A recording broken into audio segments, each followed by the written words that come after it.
session, we have a couple great speakers that's going to give us a little bit of training this afternoon. But prior to the training, we have a dear friend and a great mentor of mine that's going to come up and speak to us. What I'm going to do is I'm going to bring Mr. Trevor Mallory, who is the president of the Pinellas County Democratic Black Caucus, to intro our first speaker. Good afternoon, everyone. Welcome to the Bay Area. As Ella said, I'm the president of the Pinellas County Democratic Black Caucus chapter. It's right across the bridge, but right across the bridge, not even far from St. Pete. I live in St. Pete, but Pinellas County is way bigger than just St. Pete. Yeah, so we have a lot of them over there. A lot of cities, but yeah, we cover a big area.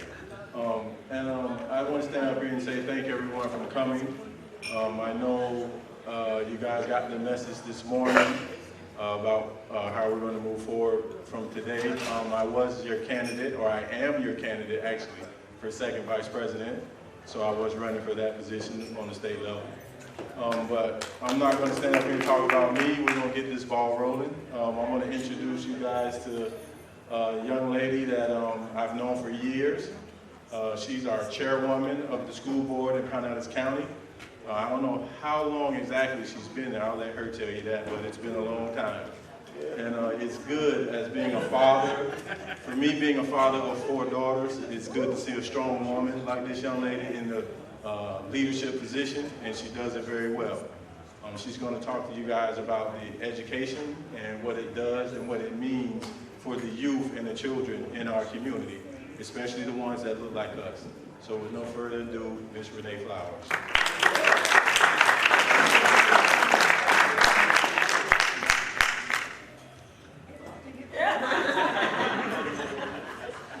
That was a setup. I don't need a microphone because my voice travels. Is that okay? No. Oh, you want a microphone so you can record. Thank you. Everything that I say can and will be held against me in a court of public opinion. Just kidding. Good afternoon, everybody. I'm going to be short because I know we have a good presentation coming afterwards. My name is Renee Flowers, and I have the pleasure of serving as the chair for the Pinellas County School System in St. Petersburg, Florida, covering Pinellas County. A $1.25 billion budget, approximately 131,000 students, 13,000 staff, and we still have students struggling. I will tell you that not all is doom and gloom when it comes to public education. Let me be the first to say, I have nothing against parental choice. Wherever your child, grandchild, Bobo, Ray, Ray, Nay, Nay needs to go to be able to get their education, I support that.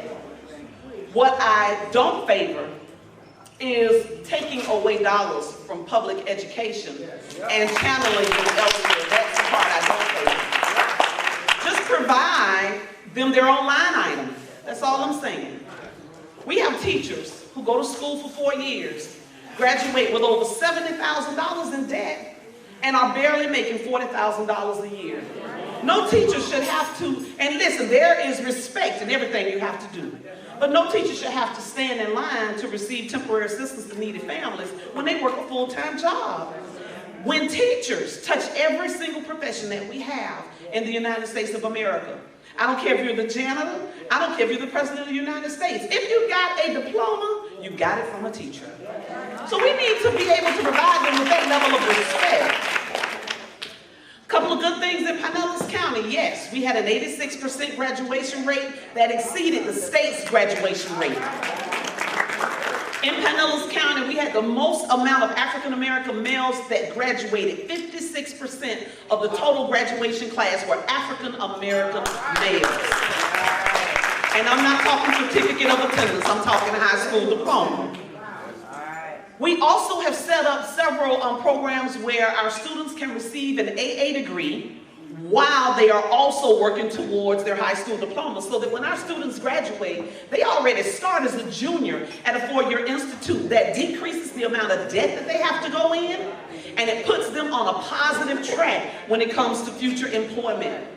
We're focusing on jobs where they exist. I'm not trying to train somebody in a role where there's going to be a job for them when they graduate. That's why we also have really bolstered our technical trade programs. When was the last time somebody paid for a plumber?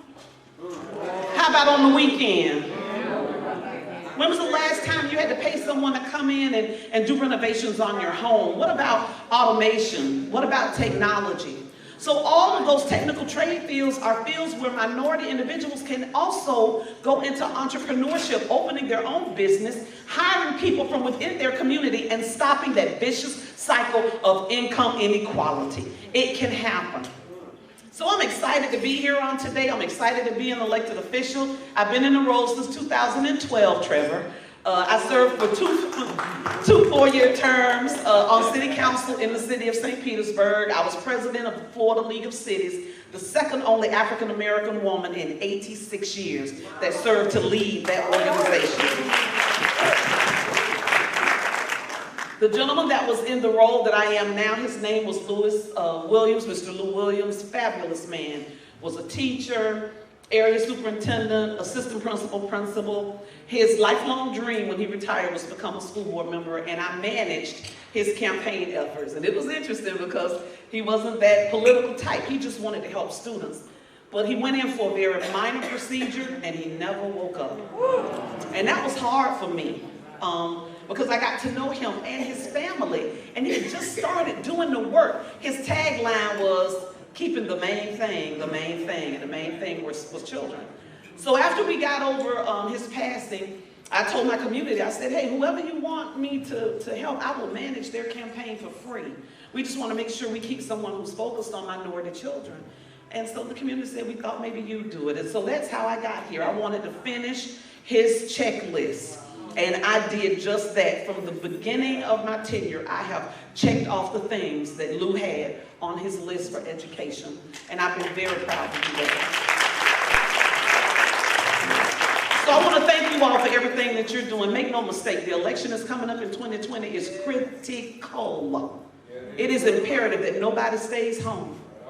Put a wheelchair, wheelbarrow, a van, a double-decker bus, whatever it is that you need to make sure that people come out to the poll. I don't want to be standing here in a couple of years or next year still shaking my head at the travesty that we have as leadership in Washington, D.C. I do not want to do that. So I am standing with you. I am here being a partner with you. Let's do what we got to do, and let's keep it moving forward. Thank you all, Lydia, so much for your leadership. Thank you, Trevor. He's the president of the Democratic Black Caucus that I'm a part of. And thank you to the Democratic Party, Ms. Rizzo, and everyone else here, Representative Roussan. Thank you all for your leadership. Thank you. Thank you. And Ms. Flowers just did what I was about to do, and that is just, no, that's okay. No, that's all right. And that is to acknowledge that the Florida Democratic Party Chair, Terry Rizzo, is here.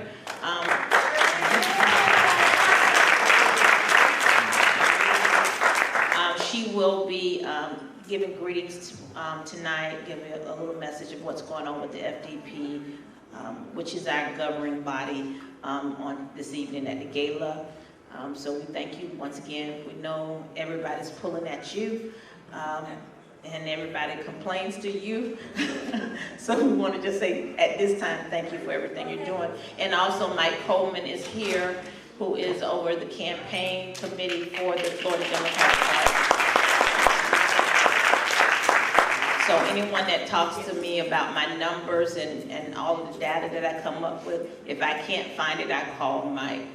He's really good. So if you do need a train on how to help find information with your supervisor election site, he's a great resource on how to do that. We're going to go ahead and, Ella, are we ready? Jordan's up here first up. Okay, Jordan, you're up. Let's answer your question, yes, ma'am. Okay.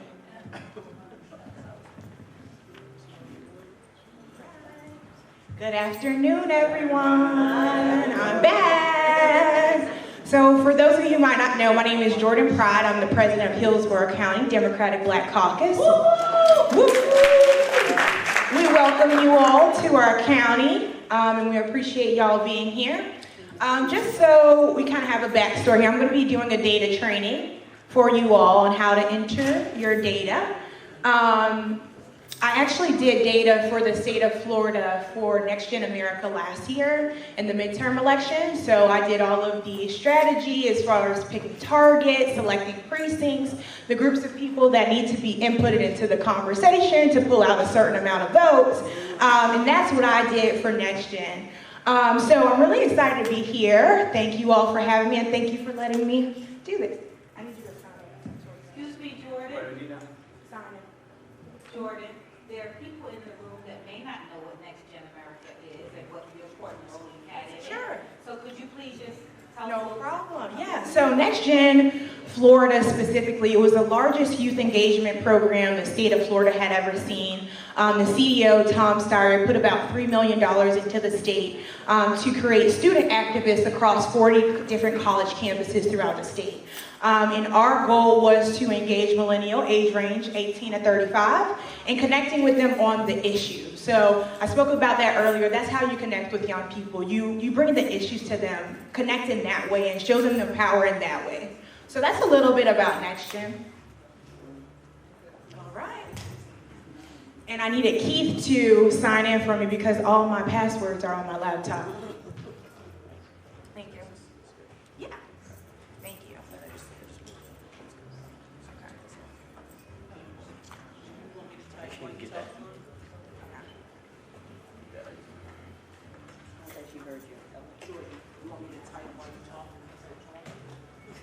You know, I was thinking about how that was going to work. I'm good for right now, but when I get to Van, it might be a little difficult.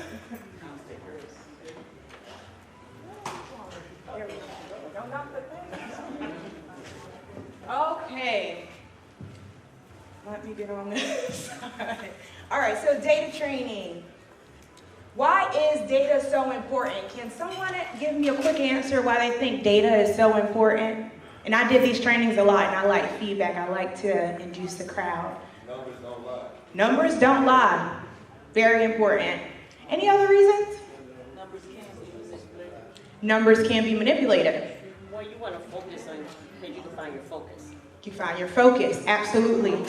So a couple of reasons why I said data is important. Transactional or organization data is incredibly important for the business or organization because it helps them to expose variabilities and optimize their operations for the highest quality results.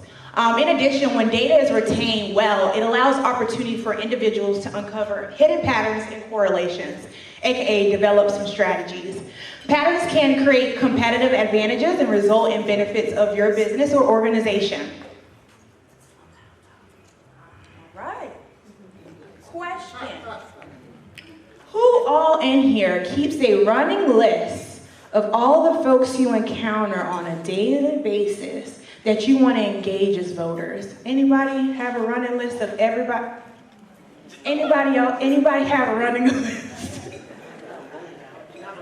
Not of voters, right? Do you guys keep up with your voters in your area, every precinct in your county? No. Okay, so VAN is that crazy person that does that for you. So VAN stands for Voter Activation Network. It's a database that houses the data regarding all registered voters in the state of Florida. It maximizes our resources and allows strategies to be formed. So in VAN, you have two tabs that you'll be working in. That's My Campaign and My Voters. And I'm going to explain those a little bit here. So My Campaign, I think it's pretty self-explanatory. These are the people that you will encounter. These are the people that you're bringing over to your side. People that you've already encountered and engaged to ensure that you follow up with these people. We heard early on the panel, someone, I think it was Wakenia, who actually said that it's not just about registering. It's about following up and ensuring that folks have the knowledge that they need to get out and vote. So it does not stop at voter registration. It must continue, and VAN helps you keep up with those people. My Voters is actually where all of the registered voters in Florida or in your county, whatever access level you have, that's where all of the voters registered in that area is. All right. And yes, I like gifts, because data isn't that exciting. All right. So here we are in VAN. I hope many of you have logged into this system, right? So we have My Campaign, like I spoke about. we have My Voters, and then we have an additional tab for voter registration. So as many of us know, we have a duty to register as many returning citizens as possible before, is it July 31st if I'm not mistaken? Before the actual legislation that Ron DeSantis has proposed is actually instituted. So it's extremely important that we register as many voters as possible now and ensure that we can follow up with these people, ensure they have the knowledge that they need to get out to vote. Oh, July 1st. Oh, in a week. Jesus, take the wheel. So we got to get on this quick. All right, so good thing I'm showing you all this.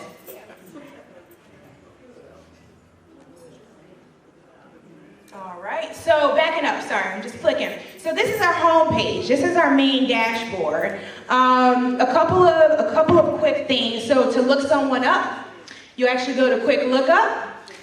And let me show you an example of a voter profile really quickly. Look up myself. Actually, I'm doing something I used to yell at my organizers about. In the wrong tab. So where did I say we house all of the registered voters in the state? There we go. Y'all listening. All right. Uh-oh. Okay. Oh, geez. Anyone? Okay.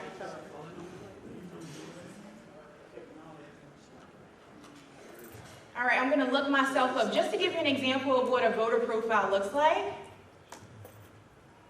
Hey, there I am, my full government. All right. Jordan Alley Pride, so we'll have their phone number, we'll have their address, so we can give them a call, we can knock on their door, right? In addition, you'll have just some additional fields as well, their polling location, the districts that they're actually within as far as House district, Senate district, and so on and so forth. You can also look at their voting history, and of course, the most important piece, I think, their contact history. So how much have we actually engaged this particular person? I just wanted to show you all that really quickly. But most of your work will be done in voter registration tab. So we're in Florida. The type, applicant. Batch would be your county.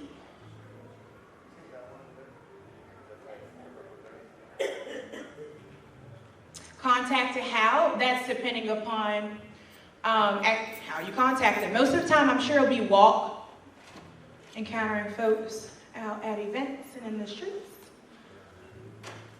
All right, and it's pretty self-explanatory from here. You just actually input the information from the voter registration form, the vital information from the voter registration form into this form. And all it is ensuring that, for one, we're counting as far as how many registered voters and registered returning citizens that we're actually obtaining as a county. And then secondly, of course, so we can follow up with these people. So, wait.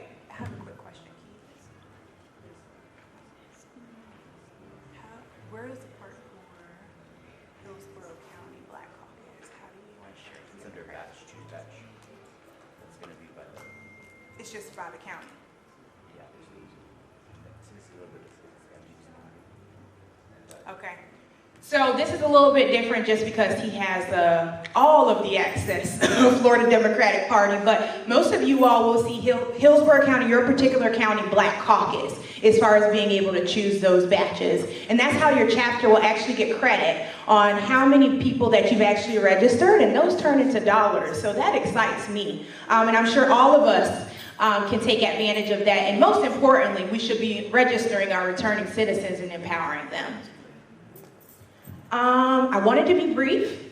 Any questions? Because I can dive way too far into it. Any questions? We feel good about entering our data? Good, so I'm gonna pick someone to show me and walk me through. Let me see, who do I want? Who's paying attention? Ma'am, will you walk me through how to enter a voter registration form? Yeah, just tell, at least you're honest. At least you're honest. So tell me, where do I go first? I go to my voters. Okay. Don't worry about this part here. All right. Quick look up. What's that? The person's name? Okay, so let's say mine. All right.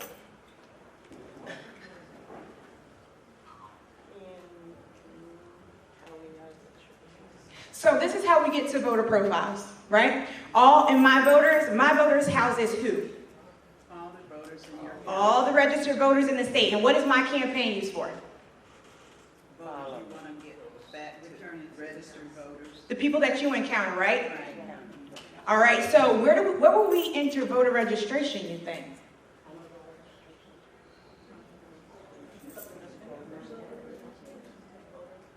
Voter registration tab, yes. All right, now, where did I go? Enter data. Data entry. No, it's fine. We're working through it together. Data entry, right? We're entering data. It makes sense. Then we put our state. I think we know that one. And then the batch. This is super important to ensure you get your credit. So the DECs are participating as well, but the caucuses should be participating too. So you'll just do your count. And what count are you from? Okaloosa. Oh my gosh. This Windows is killing me. I am a Mac girl. Okay, contacted how? Why does that matter, you think? You want to take a guess? Right? Credit's super important.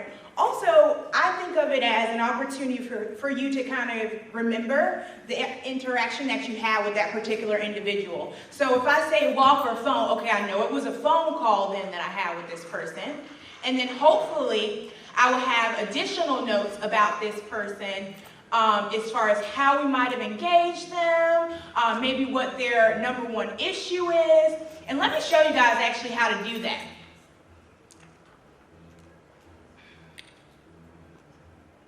I told you I can get into the weeds. But I think this is important.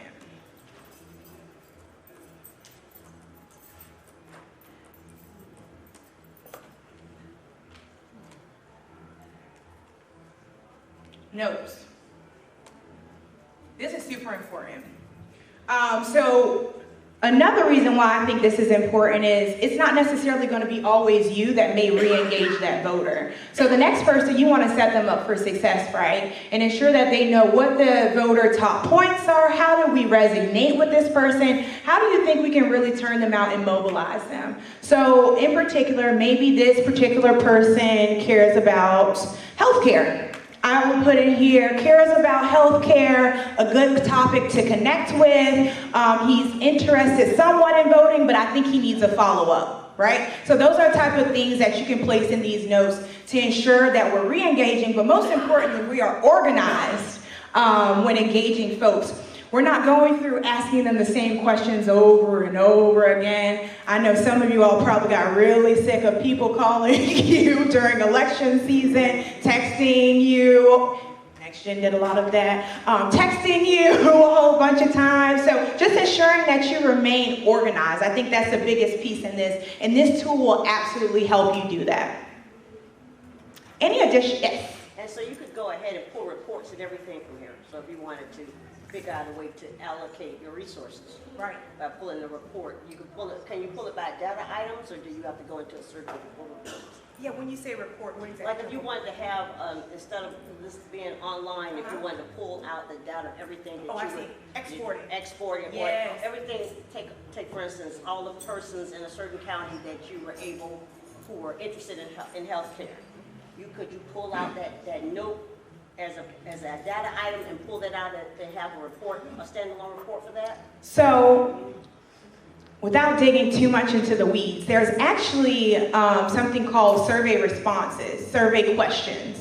And I think that's the easiest way for you to easily be able to retain data. And so you can actually pull up people by that particular survey question. So let's say it was a candidate running for office, and you had the survey question, yes, they were going to vote, maybe they're going to vote, and no response. You can pull up all the people that you encountered that said yes, all the people that said maybe, All the people that said no, absolutely, that's what this tool is for, to help you organize. Any other questions? Yes? So can candidates take advantage of the data that the DECs and clubs put into van during an election cycle? Can candidates take advantage of the van? Of the Absolutely. survey questions. Oh, the survey questions. So the data that's important to a candidate, other than registered or not, can we leverage off of the work that the activists do? Right. Right. So particularly for candidates, you actually have your own separate committee. So the answer is no. No. Thank you. But you have your own committee, so that's your job as a candidate as well, is to organize that data and ensure that you're getting out the vote for your particular demographic or your particular targets that you think is very influential for your campaign. Right. Any other questions? Good questions. We feel good. Do we feel good about entering data? Yay, everybody's so excited. Thank you.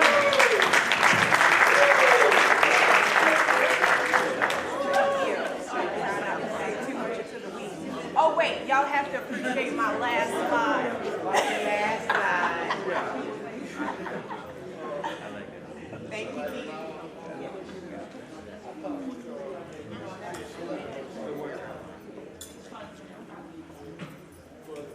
Thank you, Ms. Pride. I taught Jordan everything. Jordan and I had the pleasure of working together. I met her, as a matter of fact, when I was working for the state party. I came back to help at an election over in St. Pete, Mayor Kreisman, and that's when I had the opportunity, the opportunity to truly learn from someone. And I say that Chairwoman Flowers is a mentor. She truly is a mentor. We were floundering over there. Mayor Kreisman was floundering, and Ms. Flowers came in one day and did to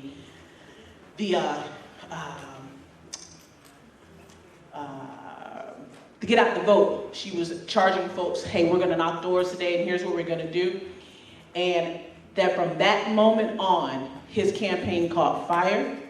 And Mayor Kreisman, we had volunteers coming out and kind of helping to really push his message out there. And like I said, from that day, his campaign caught fire. Mayor Kreisman won. He won in the primary by 70, maybe 73, 72 votes, and went on to the runoff, and we were very successful. So again, thank you so kindly, Ms. Flowers, for coming over, and thank you, Ms. Pride. So today we're going to talk a little bit about, we kind of had an order we wanted to do. We wanted to do telling your personal story. When you're at the door having a conversation with the voter, why it's so important for you to engage with the voter. And then we were going to do field strategy and then putting the data in. But Ms. Pride is so busy, she has another event she has to attend to. So she went first. But this is what we're going to do first. We're going to talk about knocking doors and having that conversation, that contact.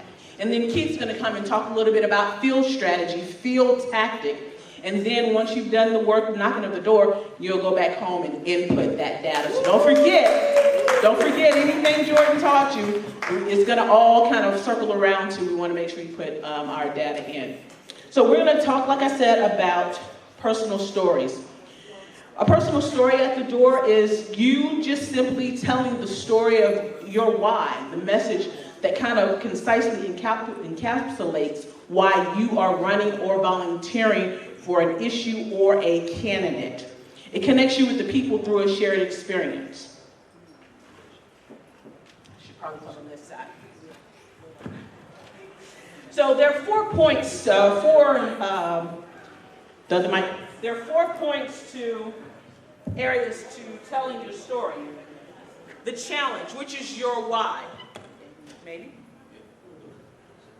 I think you're on. Okay, the challenge, the choice, why, what happened that made you choose to go out and volunteer, what the outcome of your particular personal story is, and then at the very end of your story, you're going to have an ask. You're going to ask someone to either join you in volunteering, you're going to ask them to vote for a candidate, or you're going to ask them to vote for a particular issue.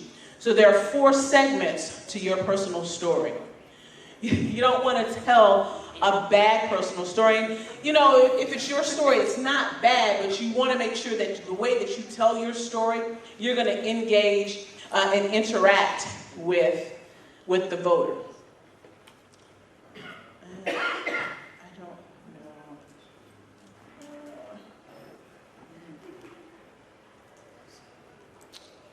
Keith, I don't think it's going to let me.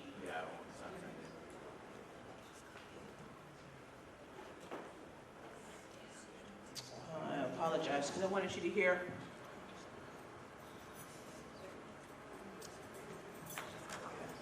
Thank you.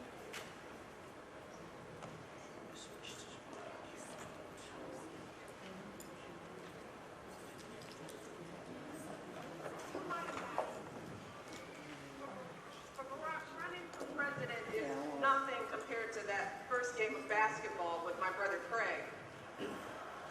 I can't tell you how much it means to have Craig and my mom here tonight. Like Craig, I can feel my dad looking down on us, just as I've felt his presence in every grace-filled moment of my life. And at 6'6", I've often felt like Craig was looking down on me too, literally. But the truth is, both when we were kids and today, Craig wasn't looking down on me. He was watching over me. And he has been there for me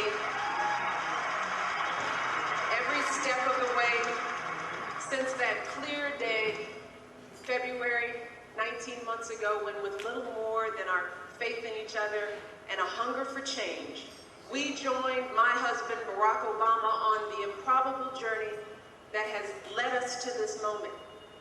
But each of us comes here also by way of our own improbable journey. I come here tonight as a sister, blessed with a brother who is my mentor, my protector, and my lifelong friend. And I come here as a wife who loves my husband and believes he will be an extraordinary president.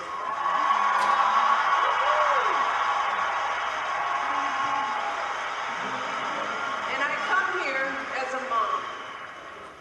a mom whose girls are the heart of my heart and the center of my world. They're the first things I think about when I wake up in the morning and the last thing I think about before I go to bed at night. Their future and all our children's future is my stake in this election. And I come here as a daughter raised on the south side of Chicago by a father who was a blue-collar city worker and a mother who stayed at home with my brother and me. My mother's love has always been a sustaining force for our family. And one of my greatest joys is seeing her integrity, her compassion, her intelligence reflected in my daughters. My dad was our rock. So Michelle told her personal story from different angles as a sister. Her brother came out and introduced her. So she told her story as a sister, as a daughter, as a wife, as a mother. So when she's having that discussion, she can connect with people out there that are mothers, people out there that are sisters, that are daughters, that have that same experience of knowing they had a father that went to work every day to work hard and their mother was helping them. You know, whatever that connection may be, she had that connection and she wanted to make sure she connected with folks in the audience. And you can see from the reaction that there were mothers, there were daughters, and folks out there that spouses that realized the sacrifice her family was making to make the country better. They saw that connection. And that's what you want your personal story to do. Your why, that challenge of why you're out there, and then the choice, what makes you knock the door. So my why, when I started in 2008, working for President Obama, then Senator Obama, my why was my partner had been diagnosed with breast cancer in 2007. So I knew for the rest of her life, she was gonna have to have health insurance. And that was something that President Obama talked about on the campaign trail, health insurance, making sure people understood that health insurance was not a luxury or privilege. It was a right for everyone to have. So I began knocking doors to have that conversation. That's why I was pushing for President Obama to become the president, to become the nominee. Then I ended up working for President Obama, so I had the opportunity to tell my story every day, all day long, from 9 a.m. to 9 p.m., but that's a different story. Long hours when you're on a campaign. But it was well worth it, because at the end of the day, it was what he was going to do in the White House was going to affect me directly in my household. So that was my why at that particular time. Your why may change from day to day.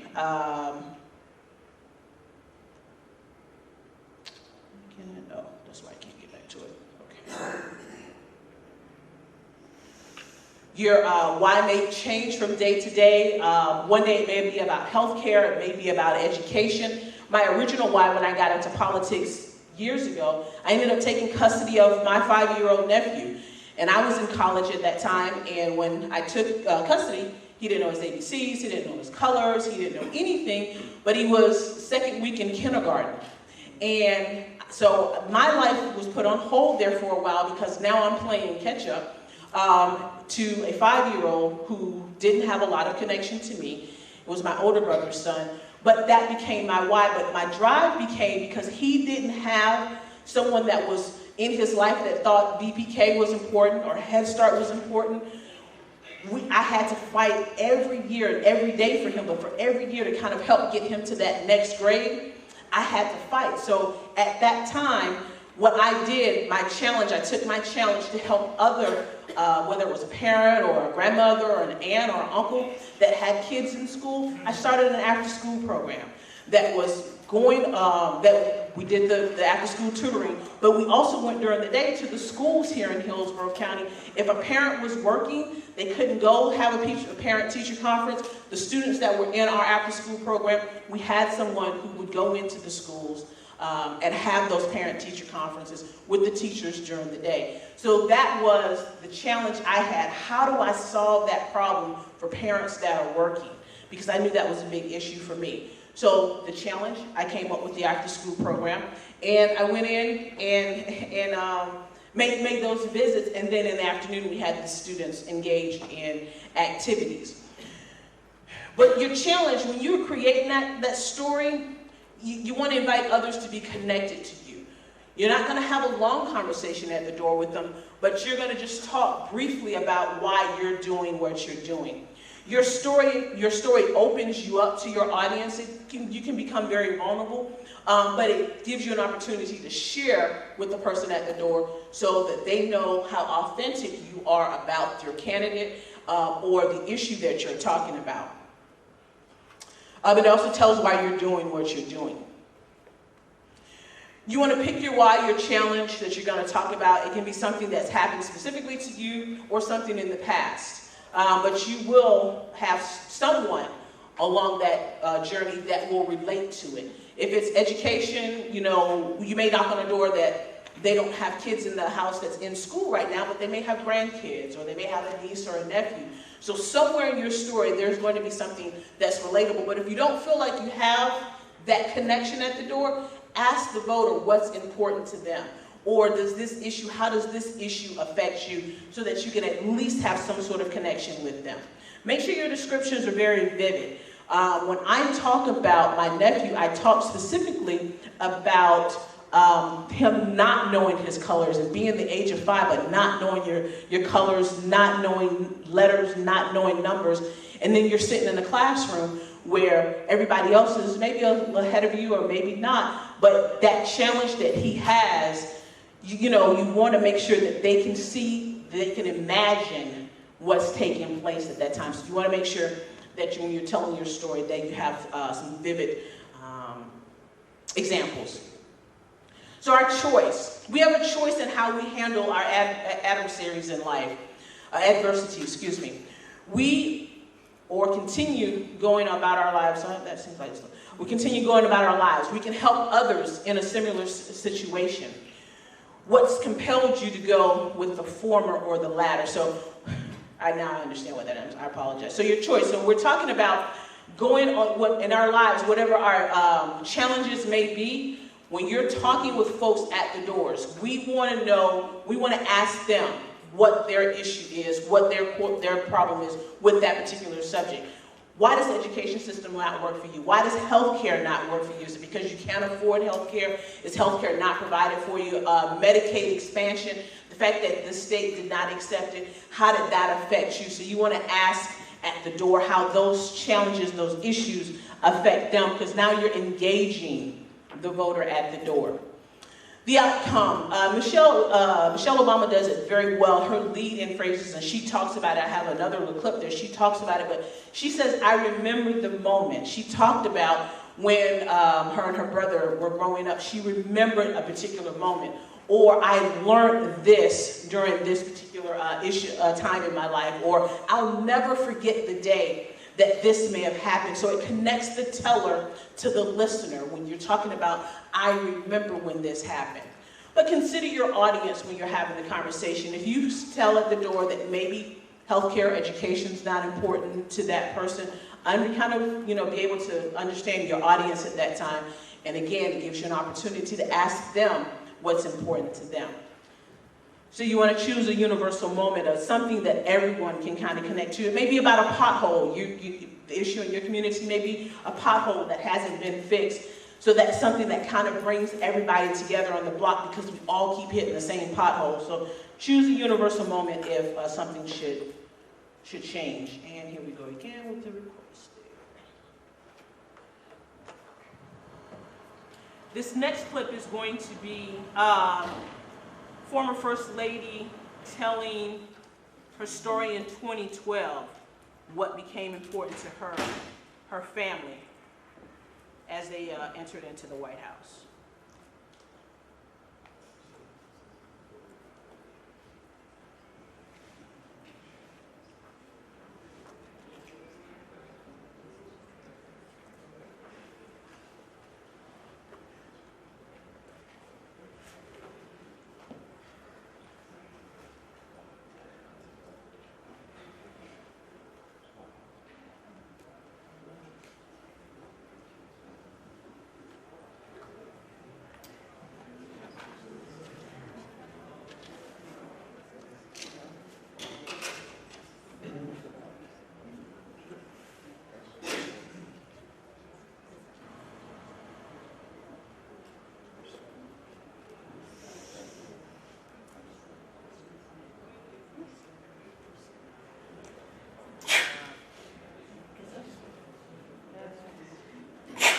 I apologize, I couldn't get through this one here. All right. It wouldn't let me maneuver that time, I apologize. So the ask at the door. Now that you've had that brief conversation at the door with the voter, you've talked about why you're out for the particular candidate, why you're out on a particular issue. You want to ask that voter for something.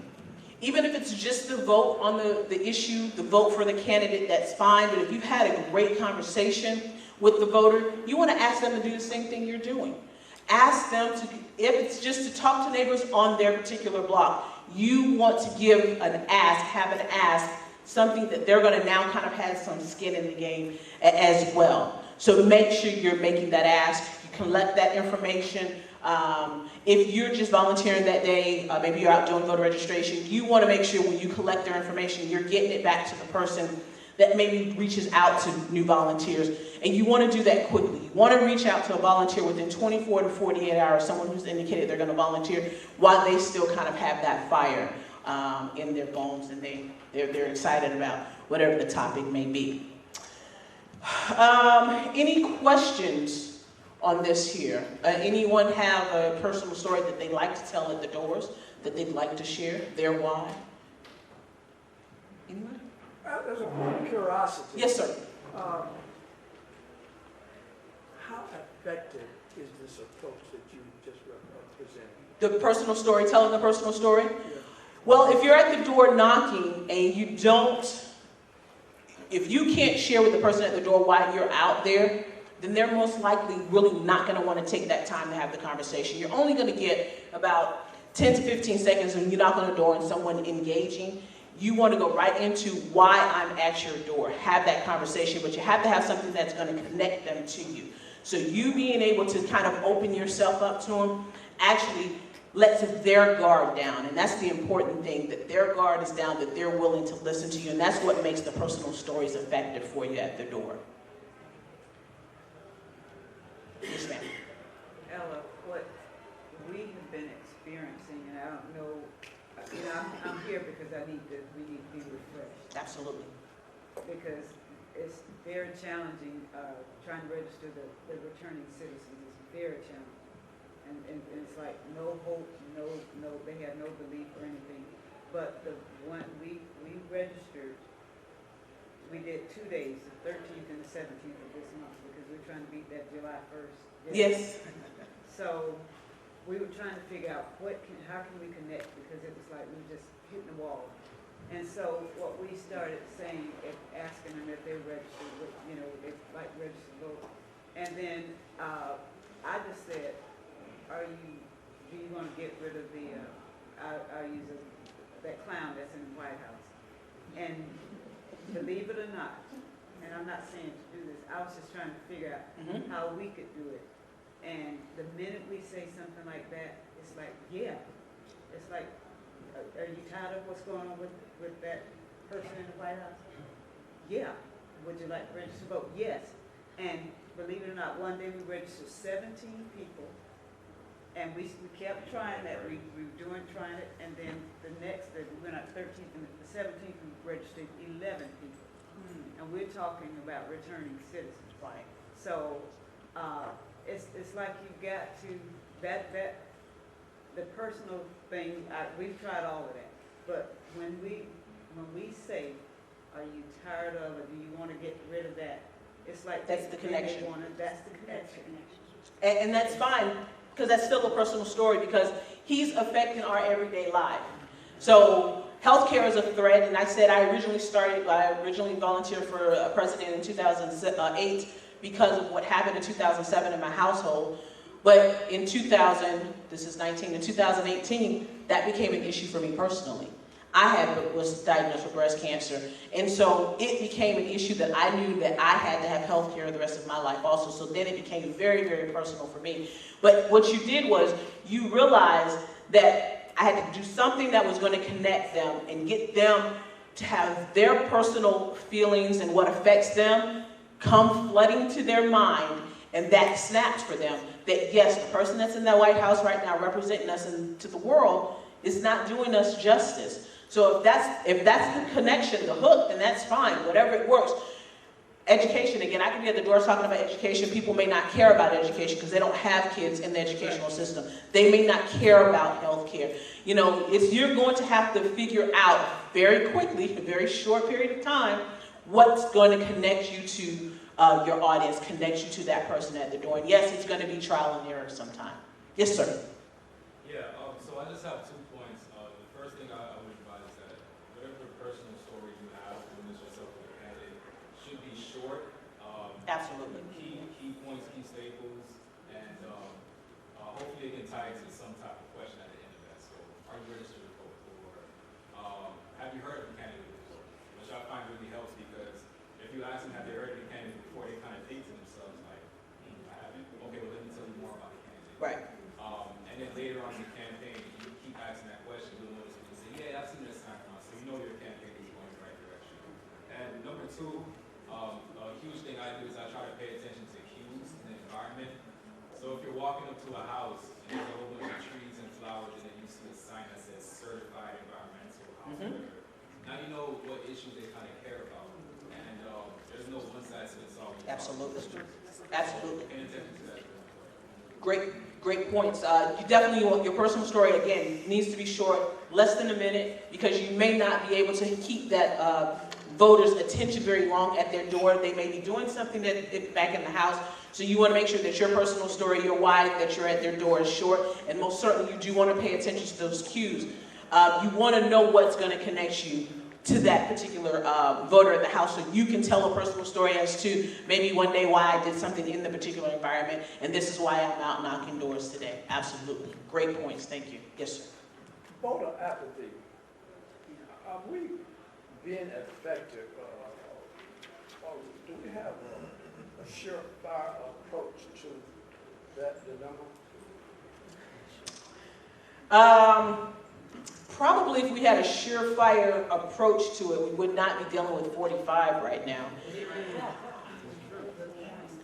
We have to have the conversations. I think that's the problem. I think we have not had the conversations. The other party will sacrifice Saturdays. They'll go out for a couple hours on Saturdays, knock doors. They continue to do that. They're ingrained. Anytime there's an election, they're going to go out and cast a vote. We just had a special election in Pasco County, and that was an opportunity for us to really kind of pick up a seat in Pasco County if the Democrats had have simply gone out to vote for the Democratic candidate, and they didn't. So I don't know if it's apathy or lack of knowledge, not knowing there was an election, but I don't think we're doing or touching as many doors as we need to. And sometimes, you know, you have that law of 10%, only 10% is going to show up. So we've got to do much more in order to get to that 10%, because until we get more people out, we're not going to be able to change anything. But we know as Democrats what our values are and how we can make this world better. So we just have to take that energy, that knowledge, that excitement,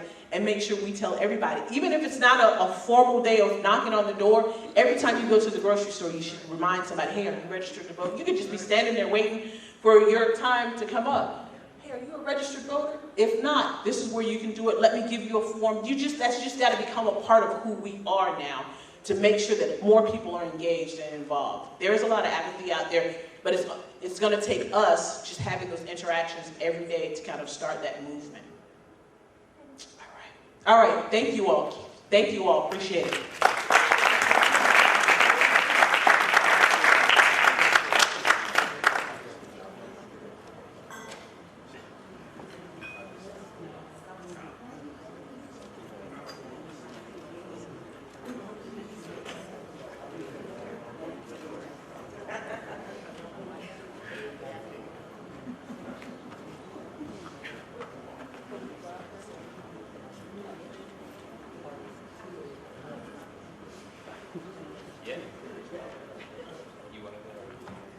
All right, how's everybody feeling? Now be honest. I had 3 presentations back to back. All right, so we'll get through it. So thank you so much, Ella and Jordan, for your presentations. Y'all did a wonderful job. Thank you, Ella. Yeah, so Jordan was talking to us about data and making sure that we get our data in so that we can track what we're actually doing, so we can measure our success, which is vitally important. Ella talks a lot about the personal story and how effective that can be, and getting folks to take action, whether you're talking to a voter, whether you're talking to a potential volunteer, or whether you're a candidate asking someone to vote for you, right? There's so many different applications for personal stories. So I want to talk to you guys a little bit more about field strategy specifically. So we'll get into kind of like what the Florida Democratic Party wants to accomplish in 2019. All right, so we don't have a nominee yet. We don't have a statewide candidate. We don't have a governor's race or a Senate race in 2020. We have one statewide race, and that's for president, and we have to win it, right? So what we do in 2019 to prepare for that is extremely important. So we're going to talk a little bit about what we can do specifically in 2019 to get us ready so that we can win Florida in 2020. All right, so we'll talk about why field is important, what is our core mission, what we're going to do this year, the voters that we're talking to, and then I'll give you a little timeline of kind of what to expect in 2020 in terms of our timeline. All right.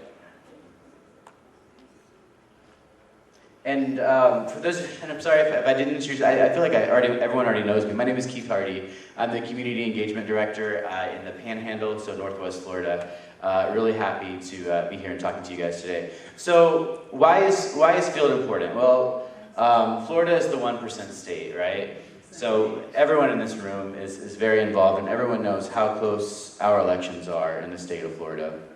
What does 1% mean? What does 1% mean? Elaine, what do you think 1%? What does that mean to you?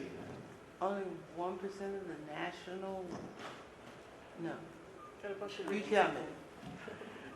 So these are our presidential elections from the year 2000 until 2016. What do you think the average margin is there? 1%? Yeah, around one. It's pretty darn close, right? Oh my God. Yeah, it's around 1%. So obviously everyone remembers, 2000, an almost dead even race. And every presidential election since 2000 has been quite similar. We haven't had any landslides in Florida presidential elections in recent history. So Florida is the 1% state. We expect, based on recent data of the last 20 years, whoever wins typically wins by around 1% or less, and then we saw last year in the 2018 elections, we had elections determined by even less than 1%. So why is field important? Well, we have to get out our voters. We have to get our voters to the polls so that we can affect our voter turnout at the margins.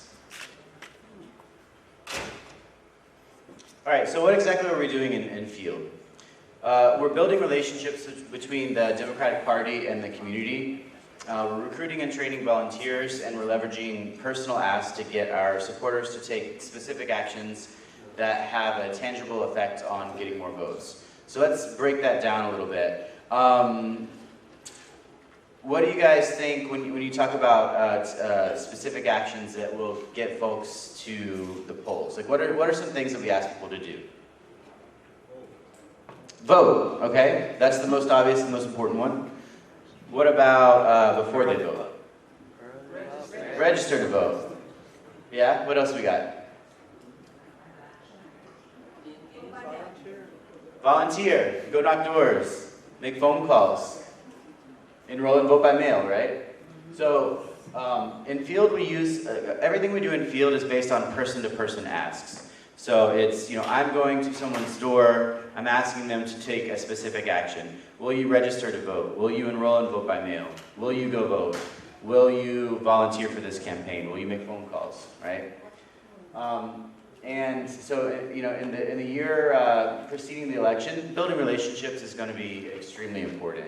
We don't want to show up at, we don't want to have our first contact to be in October of 2020, right? We want to build those relationships in the community now. Yeah, go ahead. Yeah, I kind of want to talk about building relationships. Sure. I understand we can ask them to vote, we can ask them to register to vote, we can ask them to knock doors for us, but I don't think that's the most effective way to build long-lasting relationships with them. It's more so asking, trying to see how they can help us versus what we can do for and with them. And a lot of times that comes off as transaction. So right. We only get in this conversation around election cycles. So what are we doing in between time to engage in them? It's not a voter registration issue, it's a voter engagement issue. So are we doing house parties? Are we, saying we'll sponsor food for you? If you come into your intimate space and talk about the issues that you care about. Are we saying that, we can come and do this for you? We want to do a big think tank and put you at the forefront, see what you think about this. Just like little things like that. I feel like a lot of times, and this is for us to learn as a partner. Sure. But I think a lot of times we're just so focused on the transactional metrics of the whole thing instead of actually the human-to-human connection. And that's what honestly, me personally frustrates me. And I hope that we can kind of look at that somewhere. Sure. So this presentation is specifically about field. So field is only one part of a campaign, right? So field is those metric-driven things. It's voter registration, it's vote by mail, it's volunteer recruitment and retainment, and getting folks to take specific steps that make them more likely to turn out and vote. So the other things that we're doing, like as a community engagement director, we do things like we plan watch parties for the presidential debates. We've got those coming up. That's one way we engage. We do, community roundtables where we'll have surrogates come in and speak about things like that. So those are all also very important things that we do, very important part of building relationships with the community. This specific presentation is more focused on field work, which is limited to, no, but that's what field is, right? Field is more comprehensive than that. Okay, well, on campaigns, typically that's the definition of what field is door knocking, making phone calls.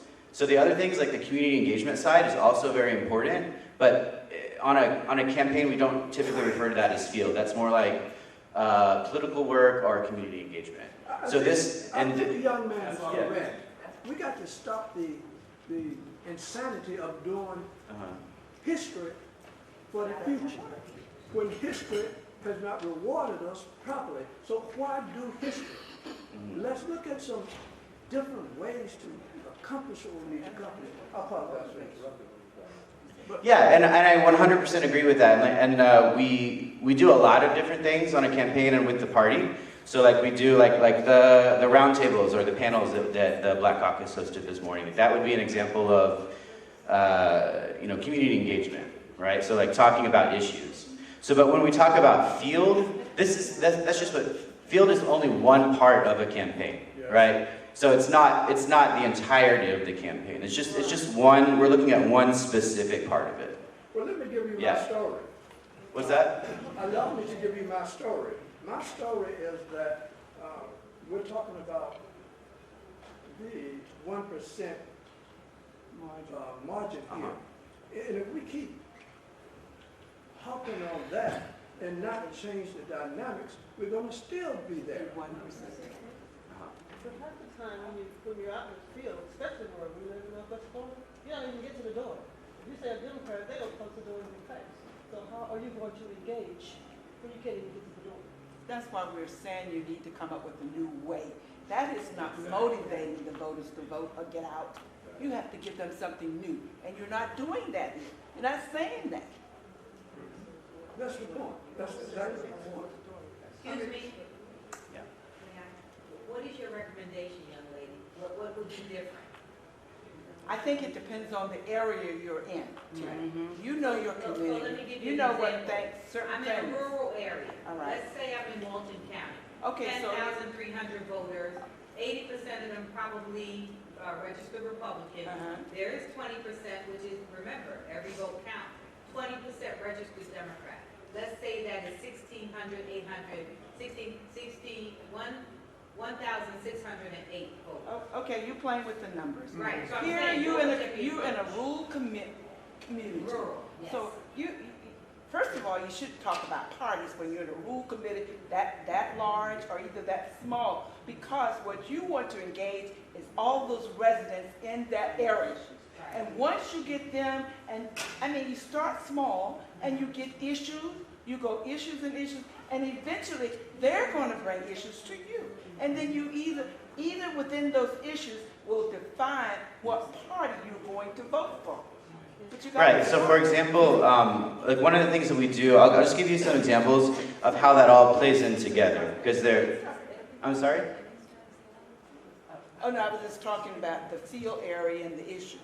Okay, yeah, because they play in together. For example, in my region in Northwest Florida, issues do tie into field, right? When we're talking about field, we're talking about these metrics and whatnot, but you use that in coordination with the issues. It's not an either or, it's a both. So for example, we just had Pensacola Beach Gay Pride, right, in Pensacola. So we go and we register voters of that constituency group. Or like we had the HBCU ball game between FAMU and Southern. So we went and registered voters at that ball game. So we're going to speak to our constituents who are in our Democratic coalitions. And while we're doing that, you can do that through talking about issues. You can have events to talk about different issues. But when we're talking about field, we're specifically looking at about numbers in terms of like voter registration. So this is, like I said, this is just one sliver of a campaign. This is one part of a campaign.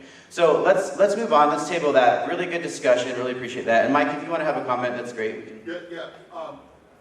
Really quick, I know that a lot of people don't like numbers, but they really mean something. And here's one of the things they mean. They count up the votes in November. And if we have a smaller amount of numbers, we stay where we are. If you knew there was a way, and just imagine, everybody's a voter, everybody's registered. Now, there was a method last year that people employed. 28.2% of all the Democrats in this state had a vote by mail. So those same people They had basically all the same commercials that they saw, all the things that were read, all the doors that were knocked, and all the phone calls that were made to them. And that 28% of people, 87.6% of them voted.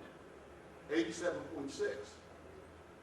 Now, there was a 71.8 that had those same commercials, had the same phone calls, had the same newspapers, had everything the same. 55% of them voted. 55%.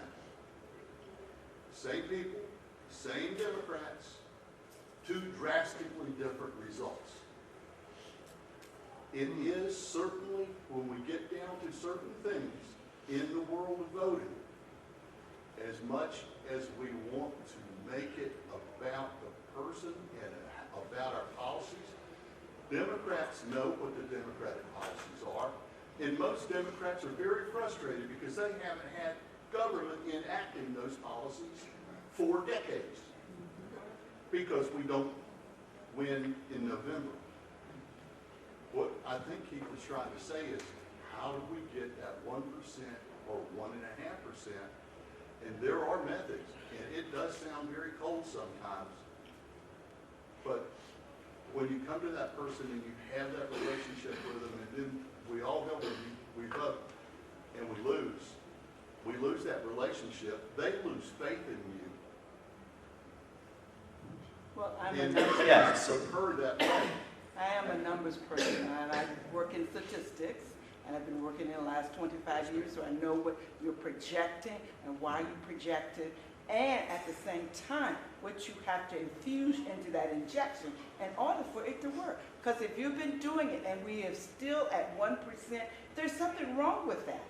You have to do something about it. And I'm not saying I know what it is, I'm just saying I'm not hearing it.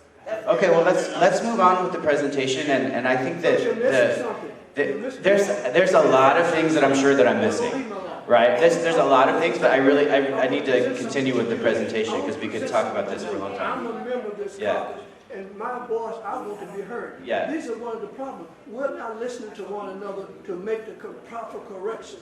You don't rule, you help to bring up the issue so we can get involved. The people want to get involved. So this is some general information that is meant to inform, right? So I'm glad that we're having this dialogue. So let's just look at the information that we have, and then we can use that to inform future decisions. Can we agree to that? Yeah. All right, cool. All right, so in 2019, one of the big things that we really want to do is to expand the electorate. So to make it as simple as possible, more Democrats who are registered equals more Democratic votes, right? Voter registration is extremely important in 2019. The other thing we want to really promote is capacity building. So we want to recruit volunteers and help our volunteers develop more skills. So we want to increase our numbers and increase the capacity of the existing volunteers that we have. So maybe you come in for the first time, say you're that new voter, right? Who is really passionate and excited about a particular issue, and you come in and you want to do something, right? So maybe you learn voter registration first, and then maybe you learn about vote by mail, and then you learn about phone banking, right? So we want to be expanding our skills because that takes time, right? So we want to start as early as possible. The other thing we want to do is promote leadership. So leadership and building trust in our communities and in our groups is also going to take time. And we want to do the best that we can to develop that early so that we are ready to go in 2020.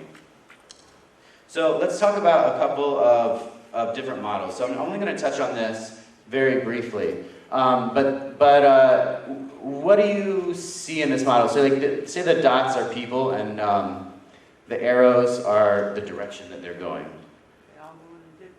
Yeah, what do you see? They're all going where? Different directions. Yeah, who's ever been a part of a team like this?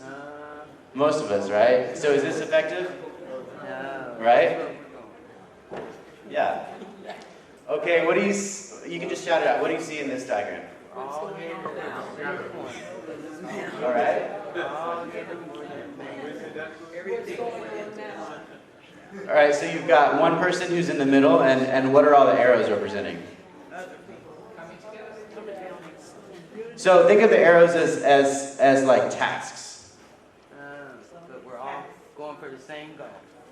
This is like, say you have one person who's like your leader, and kind of everything goes through that one person, and it's a bottleneck, right? So you have the same person who's in charge of voter registration, volunteer recruitment, they're putting together the panel, they're baking the cookies for the bake sale, they're collecting the money for the bake sale, right? So is that an effective model? No, that's not an effective model either, right? So who's ever seen this before? What is this called?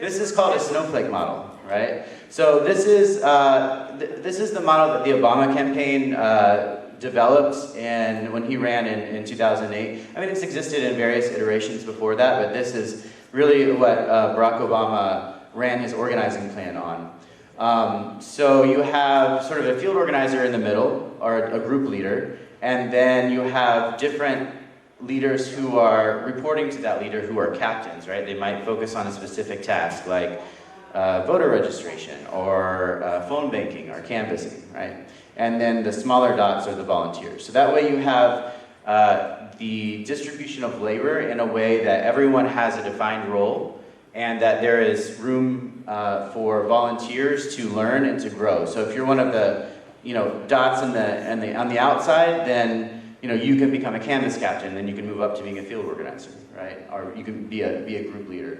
So does this model seem like it would work better or worse than the two previous models? Yeah. What's that? It depends on who the leader is. It depends on who the leader is? Yes. Okay. So if a leader, let's just say for example, if the leader in the middle is able to delegate the major responsibilities to 4 captains, and then those captains are able to delegate smaller tasks to volunteers, then do you think that particular leader is effective? Again, depends on the 4 leaders on the outskirts working with the main leader. Mm-hmm. But if they're able to achieve that, it has to be a collaborative effort. Right. Everybody has to be on the same page, and everybody has to know what goals. If they haven't set it and they go out, it's not going to work. Exactly, right. So if they're able to delegate like this, then they're probably effective leaders. Possibility of it working. Yeah, absolutely. Cool. So this particular graph is showing kind of how this is kind of specific to a DEC, but it could really work for any organization, right? You have leadership, and then you have zone leaders and precinct captains and neighborhood team leaders. A lot of counties like Hillsborough have block leaders underneath that. So there's a lot of different ways. But the point of it is that, delegating the labor so that people have specific roles and they know who to report to. And just like the lady was mentioning, that there's good communication between the leaders. Well, with that DEC leadership, we're talking about everything coming from one person in that example. And I think that's one of the things that create the problem. It's the opposite of that. It's the opposite of everything coming from one person. So you have one person who's kind of managing or reporting or communicating with different captains. So you have a data captain who's in charge of data, a digital person is managing your social media or your website, voter registration captains who are managing voter registration efforts. You might have a phone banking captain who's managing phone banking operations. So everyone has their own thing that they're in charge of, and then the volunteers who are less involved report to the captains, and then the captains communicate with the central leadership.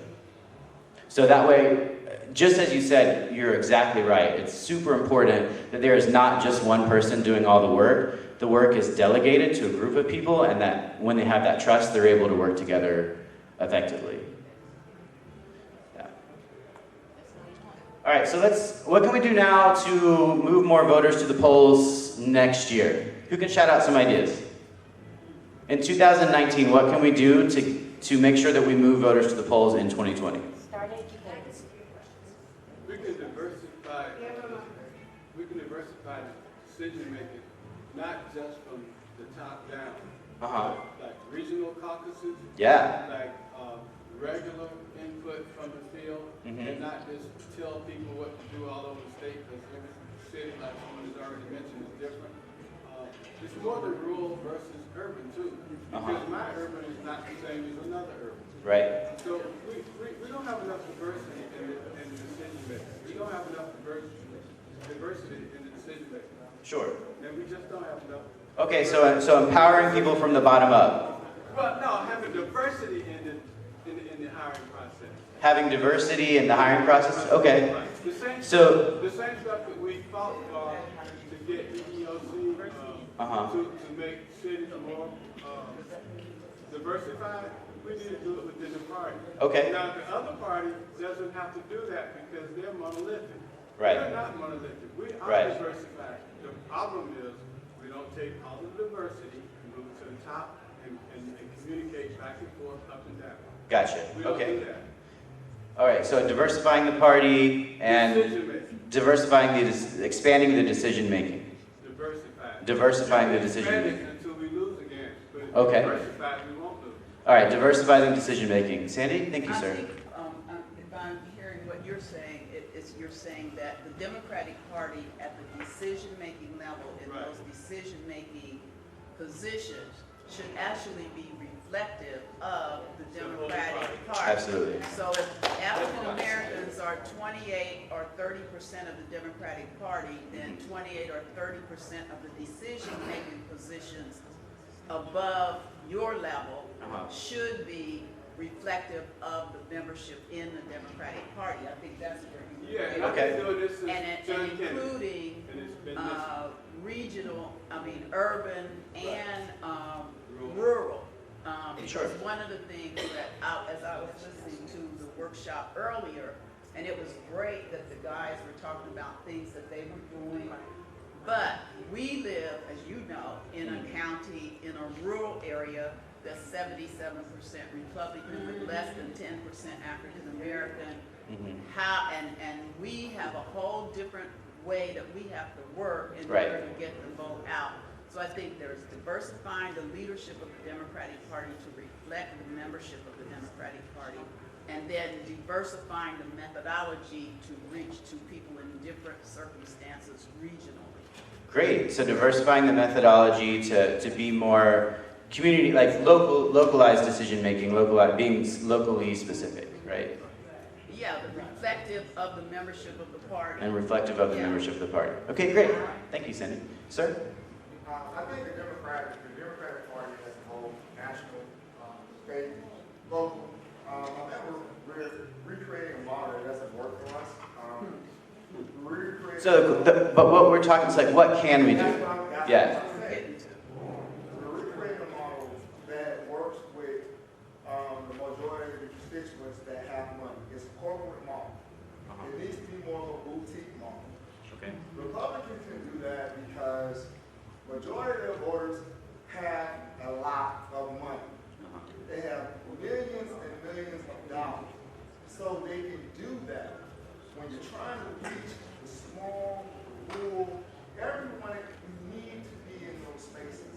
And you need to take it from a corporate model down to like a mom and pop type of transaction level, like this young man was saying.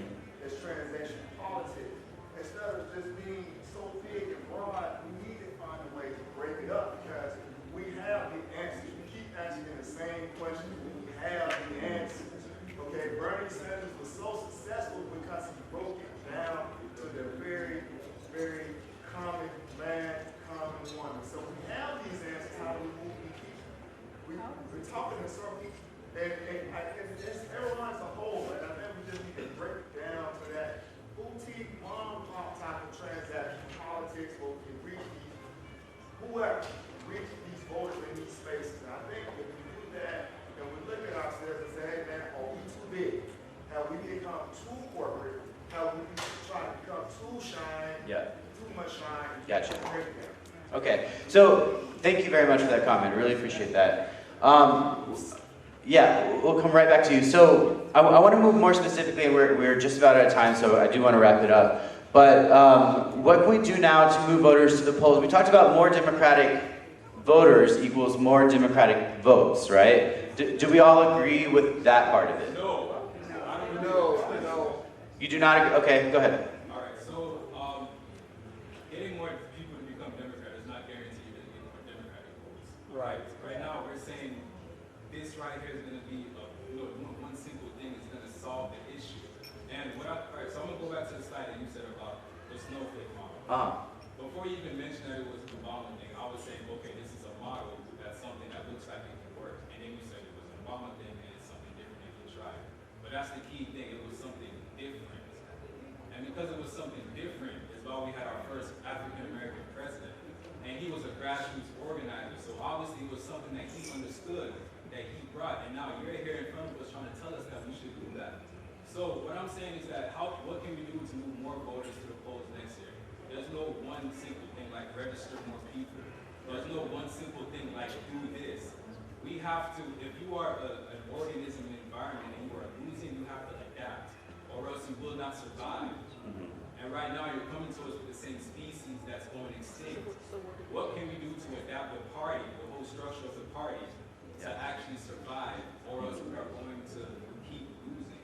And I haven't gotten that out of this presentation today. All we're talking about is just mechanical things, but nothing that's human-based, nothing that's actually resonating with people. You don't have to be a Bernie fan. I personally wasn't too much of a Bernie type of fan, but I knew he had something that worked. And nobody's going back to look at his autopsy. Nobody's going back to look at what Andrew Gillum did. You don't have to have voted for him. But obviously he's doing something that was organic. And we're not here talking about those things. We're here talking about, well, how can we do what we get? I appreciate your feedback. Thank you. Thank you for your feedback. So, sure, there's a lot of different things that are important, right? This specific presentation is about field, which is one part of it, right? So, I appreciate your feedback, right? So, we'll just Can I make a take it. suggestion? Sure. I agree with everything that's being said because we can't afford to lose in 2020, so we've got to look at what can we do that will not only energize the base, but maintain them and keep them focused through November, which is a very hard task. Perhaps at some point there can be a whole nother session where there is a true strategic plan session wrapping around specifically what we're talking about. Because this conversation is so deep, it would take more than the time you have here. Right. And for everybody to be heard, to provide their input, I think you will begin to see the scales fall off and you get so much immersion of ideas and concepts and different things that will be beneficial throughout the state of Florida and maybe modeled elsewhere if we do it right. If everybody does it right. So I'm not trying to cut anybody from talking, I'm just saying I recognize what you're saying and it is immense. And I would love to see you build on this, but I want to see you give it the dialogue it needs. So there's some people who want to be committed, even if you do some Skype or go to webinar or whatever, because we're from all over, but do that and have that one person who's putting the meat on those bones and getting it out to everybody, so you're building that potential model, and then you all decide, leadership decide, okay, we want to see this, we want to smoke and mirror this. We have a couple of city elections that are going to be happening this year and other elections where you can test it to see how it moves. And then begin to develop it and grow it more. I'm just making a recommendation because I don't want anyone to lose what you all are saying because you're onto something. But you need some time to get this out, and all of y'all are saying so much good stuff, and so I just want to make sure it's all captured. Absolutely, I agree with that 100%. Thank you so much. And I'm sorry. Guys, I'm sorry. We got to keep going, or else you guys will be here we won't have a gala tonight. So, all right. So I want to talk a little bit more about voter registration. So this expanding our electorate bridges the gap between the votes we have and the votes that we need, right? So we know that we do know based on data that when we have, if someone is not registered to vote, they cannot vote, right? So if we don't go to the communities and encourage people to register to vote and engage them to register to vote, then they will not show up to vote in 2020, right? We know that for sure. In 2018, we lost the U.S. Senate and governor's races by less than 40,000 votes. Imagine the outcome if we had focused more on voter registration in 2017. If we had a bigger Democratic electorate to pull from, then we have a bigger number of people to turn out, and that could have dramatically, and margins being as thin as they are, that could have definitely changed the outcome of the race in 2018. I really just want to get through this part, and I'll promise I'll take questions at the end of this part. I promise I'll take questions at the end of this part. That's what we're missing. Yeah, thanks so much. So in 2011, the Democrats, as a Democratic Party, we registered 150,000 Democrats. So this was obviously when Obama was running. This is the last statewide presidential election that we won in 2012. So we registered 150,000 Democrats in 2011 and 250,000 Democrats in 2012. So those were very substantial numbers, right? Right? That's a lot of Democrats that we added to the voter registration rolls. And those people, a significant portion of those people turned out, which was very influential in Barack Obama's election in 2012. So now let's compare that from where we were then to where we are now, right? So heading into Election Day during the book closing in 2012, which is 29 days prior to any election, we had a 600,000 Dem registration advantage heading into Election Day in 2012. So we had 600,000 more registered Democrats than Republicans. So our current registration advantage has dwindled to about 242,000 Democrats more than Republicans. So do you think that puts us on better footing or not as good of a footing? It's not as good of a footing, right? So we know that voter registration is a huge part of expanding the electorate and actually turning out our voters to win elections. So that's why, as a Florida Democratic Party, partisan voter registration, meaning getting folks to register as Democrats, getting folks to be engaged with the party, is our #1 priority for the 2020 cycle. So from 2019 heading into 2020, we really need to make this intentional, to make voter registration a part of everything that we do. So like if we're having a panel, if we're doing a community event, right? Always promoting voter registration, getting our folks, going into our communities and telling people that, giving them the opportunity to register to vote so that they can indeed vote in the 2020 election. Okay, so the next thing that we'll talk about is vote by mail. So vote by mail was very critical to turnout in 2018. So let's look at the turnout statistics for 2018, and these are just selected statistics that just kind of give us a broad overview of our turnout and what affected it. So in 2018, Democrats as a whole turned out at about 64.2%, which was good. That was slightly lower than a presidential turnout, right? So we had a very high turnout year. But what do you see when you compare the Democrats who were enrolled in vote by mail to the ones who are not enrolled in vote by mail? So what's the percentage who turned out if they had a vote by mail? 87.6. And Democrats who did not have a vote by mail was 55%. Yeah. So you can see that this is just one more action that increases the level of engagement that makes a voter more likely to get out and vote.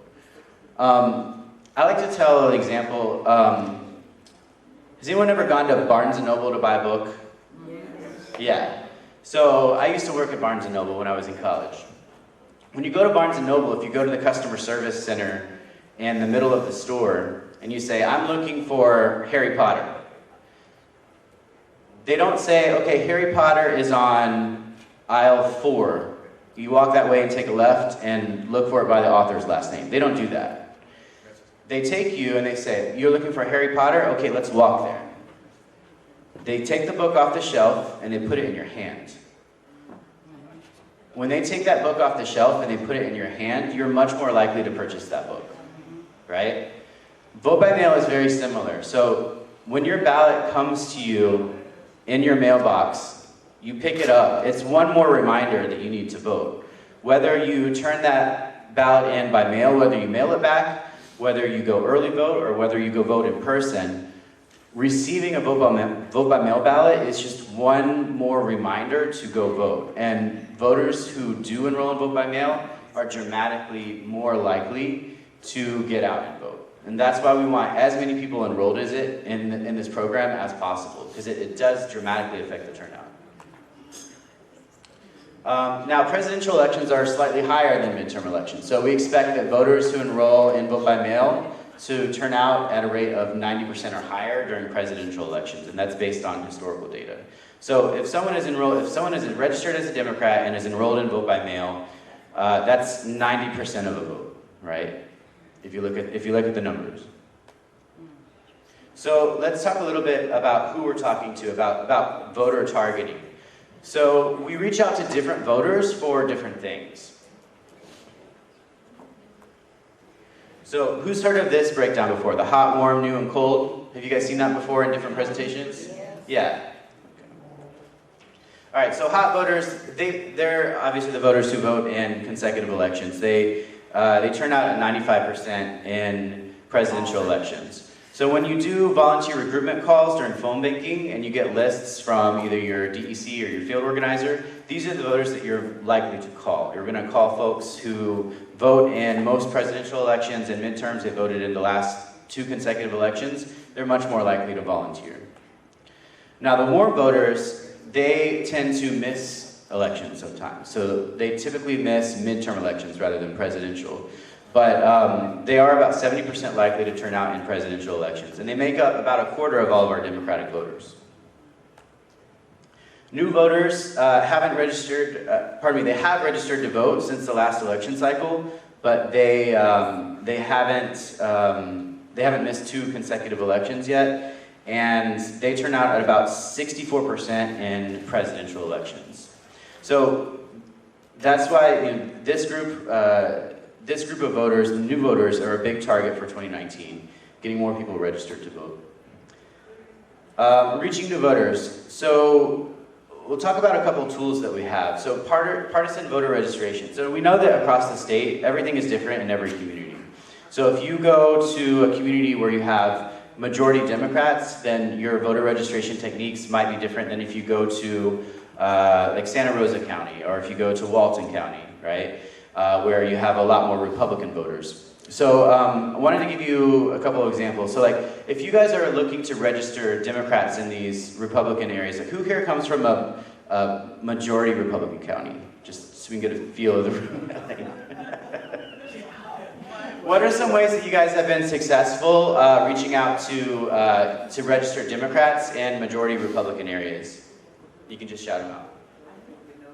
Well, we've gotten information from you on newly moved from other states that were registered as Democrats. I think we have 700. Okay. That we are going to focus on and make sure they know, the polling places and, that they do go out and vote thing for all our new people. Well, I would say one of the things that we are going to be doing this year is utilizing those lists of new voters or warm voters, which we are able to get from the SOE. And we're going to plan to do listening circles, meetings, not just getting people together and say, would you register to vote? We're going to approach it from the standpoint of what's important to you first. Let's just have a conversation. So we're going to invite people for a listening circle so we can hear from them what their issues are. And of course, we're going to look toward registering them as Democrats if they are. But I think we need a different approach than just run up on them and register to vote, because we want to hear what they have to say and be able to continue to do that. And especially 18 to 40-year-olds and new people in our community. Like she said, we have 600 new people who have moved in our community. And so we're going to start, we send out postcards inviting them to come out to a listening circle. We're going to probably do something with hamburgers and hot dogs and invite them, and then hear from them as part of our getting to know them so we can register them. Okay, great. So getting to know the voters, okay, awesome. So just a couple of other ideas. If you're in a majority Republican area, one thing that you can do is lead with petitions, right? So there's a few different petitions that are coming around which like ban assault weapons now, or Medicaid expansion, right? So if you are in, say, like you're in a community college in a majority Republican area and you're registering voters, if you say, hey, would you like to sign a petition to ban assault weapons, right? If the person gives you a positive response to that, then they're much more likely to be a person who's going to register as a Democrat, right? So that's one way that we can kind of get to know who our voters are to reach out to more likely Democratic voters. What are some other things that you guys do? Do you guys wear Democratic shirts when you go out and register voters? Yeah, a lot of people do that as well. A lot of people have had success with that. Voter registration toolkits. In the interest of time, I'm going to skip over these because I think they've been mentioned in previous presentations. But the party is doing several different things like sending out voter registration toolkits, that like the list that you mentioned where you can reach out to specific folks. The Welcome Wagon is for folks who are moving into Florida who are registered as Democrats in other states. And then the Happy Birthday program is where these folks will get like a letter from the Democratic Party wishing them a happy birthday and then letting them know about the different groups in their area. All right. So cold voters. These folks have missed 2 consecutive elections. And they vote out. They turn out in much lower proportions, obviously.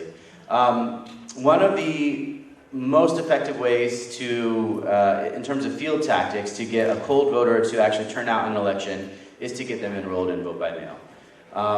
Whenever a voter enrolls in vote by mail, we looked at the fact that they turn out in 90%, at a 90% rate in presidential elections.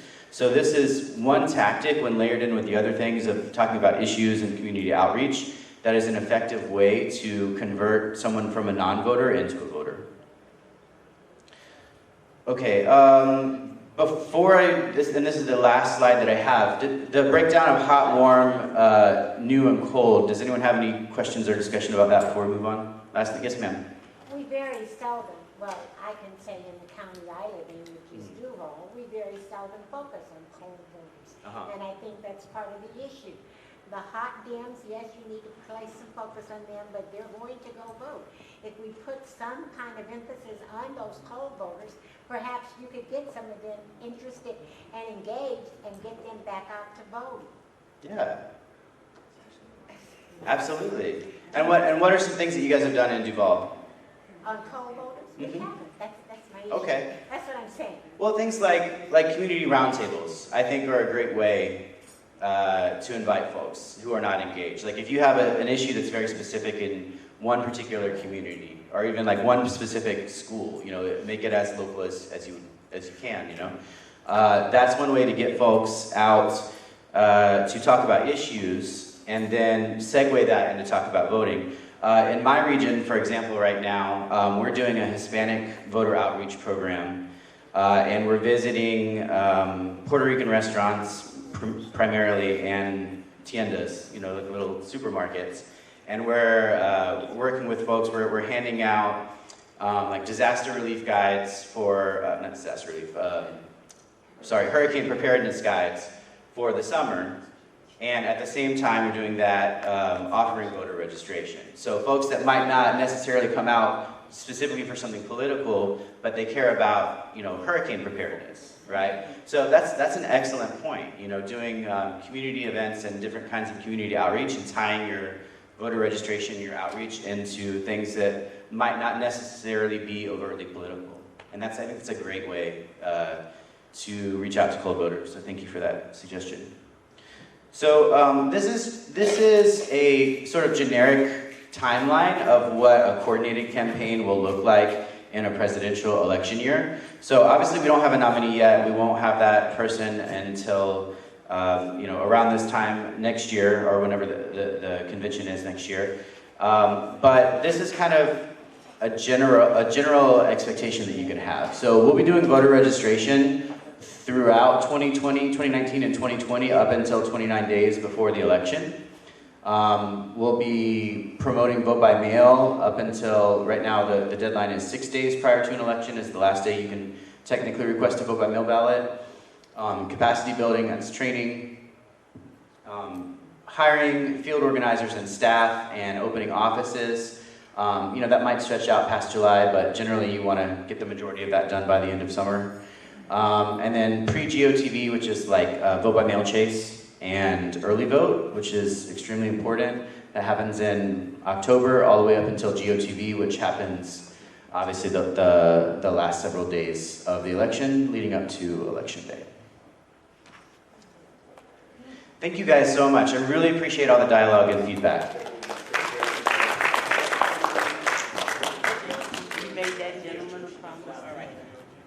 Thank you all so much. We certainly appreciate you all and your attendance today. And we know we had some things that we kind of juggled and moved around a little bit. So we appreciate you being with us today and kind of hanging in here with us.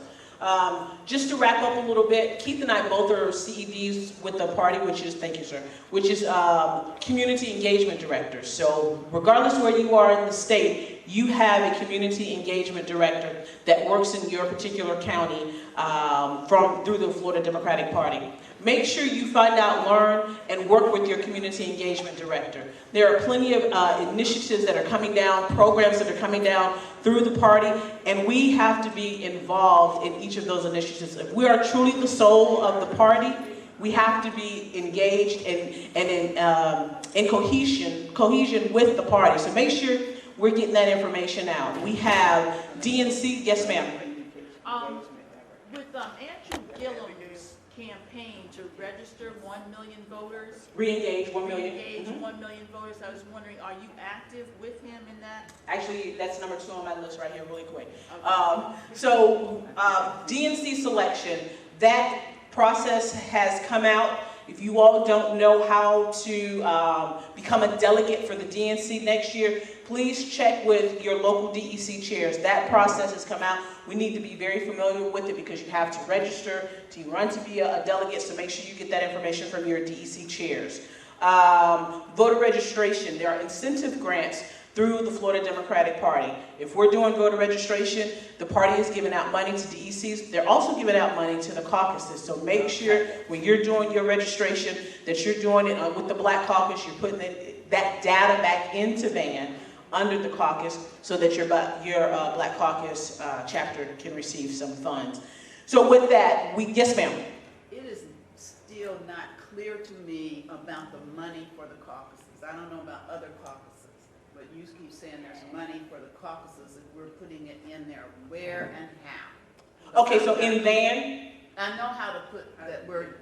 No, that's what I'm saying. You're asking where are we putting it in? So when we put it in VAN? I want to know how we get that money for caucus. I understand the DEC stuff. I understand the incentive grants are really to the DEC. Where is the caucus grant process? I'm going to let Chairwoman Rizzo answer for you. We're going to clarify that. That information actually literally went out yesterday. So there was an email that went to the DEC chairs concerning the grant process. And so that went out yesterday. And we'll clarify in terms of specifically for the caucuses and the DECs. Right. Okay. Literally just out. Literally. For example, Palm Beach, I live in Palm Beach County. And we have a goal of registering 600 people next month, that's voter registration, to make our grant, in order to get our grant. So that literally just came yesterday. So we will get that clarified as to how the caucuses fit into that. Yes. Mary, suppose the information is not sent from your DEC to your caucus.